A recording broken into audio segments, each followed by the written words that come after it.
Unang pagbasa. Pagbasa mula sa aklat ng Deuteronomio.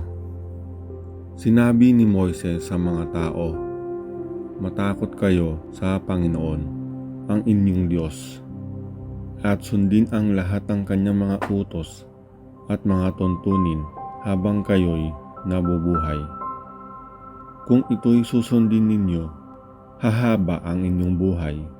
Kaya nga, dinggin ninyo ito at sunding mabuti. Kung magkagayoy, mapapanuto kayo at lalaki ang inyong lahi pagdating ninyo sa lupaing ipinangako niya sa inyo, sa lupaing sagana sa lahat ng bagay. Dinggin mo, Israel, ang Panginoong ating Diyos ay siya lamang Panginoon. Ibigin mo ang Panginoon mong Diyos ng buong puso, kaluluwa at lakas. Ang mga utos niya'y itanim mo sa iyong isip." Ang salita ng Diyos. Salamat sa Diyos. Salmong tugunan. Poong aking kalakasan, iniibig kitang tunay. Minamahal kita ng tunay na tunay. Panginoong batong hindi matitibag, matibay kong muog at tagapagligtas. Poong aking kalakasan, iniibig kitang tunay. Diyos ko ang sa akin ay siyang nag-iingat, tagapagtanggol ko at aking kalasag. Sa iyo, Panginoon, ako'y tumatawag, sa mga kaaway ako'y iyong iligtas. Poong aking kalakasan, iniibig kitang tunay. Panginooy buhay, siya'y tagapagligtas, matibay kong muog. Purihin ng lahat. Sa piniling hari, dakilang tagumpay. Ang kaloob ng Diyos sa kanyang hinirang. Poong aking kalakasan, iniibig kitang tunay. Pagbasa mula sa sulat sa mga Hebreo. Mga kapatid, dati sa matandang tipan, maraming saserdote ang naghahali-halili sapagkat namamatay sila at hindi nakapagpapatuloy sa panunungkulan.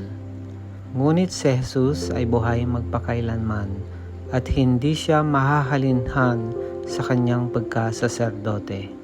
Dahil nga riyan, lubusan niyang maliligtas ang lahat ng lumalapit sa Diyos sa pamamagitan niya, sapagkat siya'y nabubuhay magpakailanman upang mamagitan para sa kanila. Si Jesus kung gayon ang dakilang saserdoteng makatutugon sa ating pangangailangan. Siya'y banal, walang kapintasan o kasalanan, nahihiwalay sa mga makasalanan at mataas pa kaysa sangkalangitan. Hindi siya katulad ng ibang mga dakilang saserdote na kailang maghandog ng mga hain araw-araw, unay para sa sarili nilang kasalanan at pagkatapos para sa kasalanan ng mga tao. Minsang naghandog si Jesus at iyo'y pang magpakailanman nang ihandog niya ang kanyang sarili. May mga kahinaan ang mga dakilang saserdoteng hinirang ayon sa kautusan. Subalit ang saserdoteng hinirang na may panunumpa ay ang anak, banal magpakailanman, at ang panunumpa ng Diyos ay huling dumating kaysa kautusan. Ang salita ng Diyos. Salamat sa Diyos.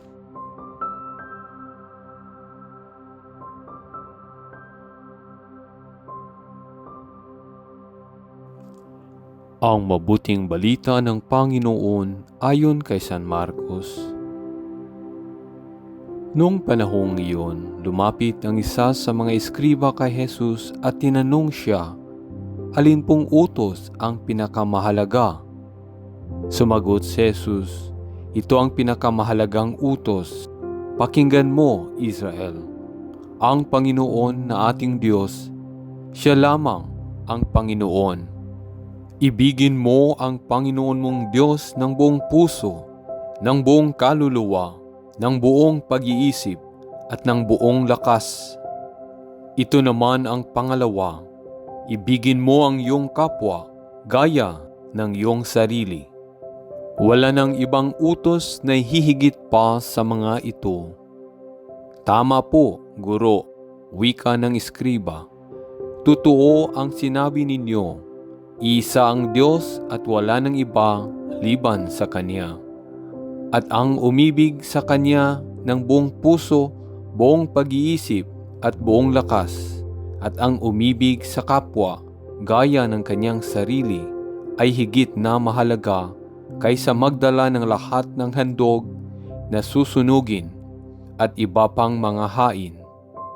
Nakita ni Jesus na matalino ang kanyang sagot, kaya't sinabi niya, malapit ka nang mapabilang sa mga pinaghaharian ng Diyos.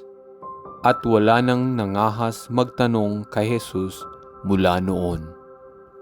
Ang mabuting balita ng Panginoon, pinupuri ka namin, Panginoong Hesukristo.